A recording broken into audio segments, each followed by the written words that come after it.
One of the more popular claims of Brahmin privilege is that the British actually preferred Brahmins, and that the Brahmins sort of took advantage of their attitude, and so they came into places of power in civil services.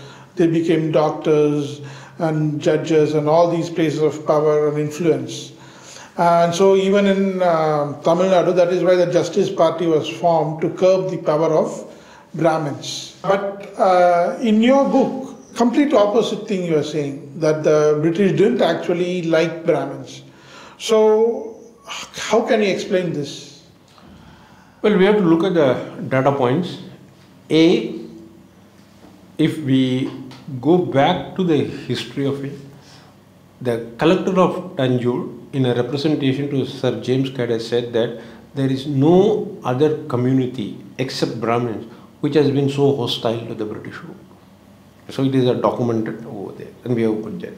And Dr. Meenakshi Jain, a very respected scholar, has also written in an article called "The Plight of Brahmins," which we have quoted in our book, saying that 70% of those who were felled by the British bullets actually were Brahmins. They were part of the freedom struggle, and especially in places like Bengal, where it took a violent turn.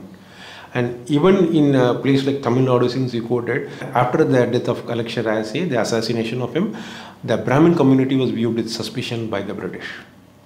Now, the third point is, when we look at even the Justice Party's statement of the non-Brahmin movement, if you look at it, they have acknowledged that 40.5 out of the 41 million of the population of Tamil Nadu at the time, the Madras presidency, were not Brahmin. And they say that the majority of the landholders, the zamindars, are actually from that community, the taxpayers are.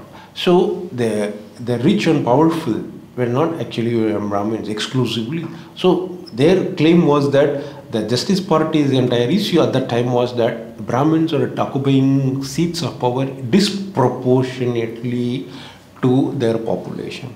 The key operative word I would say is disproportionate, but later on it became that exclusive. Right? And in general, I think Eugene Irshik is the scholar who is quoted. They talked about the British tendency was to divide and rule, especially after the 1857 riots. They wanted to make sure that no particular community has a monopoly or something. That is what the documents are saying, as per their own British documents. But then there is a perception in general public, especially nowadays, that the Brahmins are being given preferences by British. So historically, if you say that, then that is wrong then. That's correct. Because what happened was, there were two things happened. One is many of the landed community and many of the people who had other means of sustenance were able to sustain during the difficult period of the colonial rule. Okay. So one has to remember, in colonial rule, so many famines happened. People were literally dying and starving.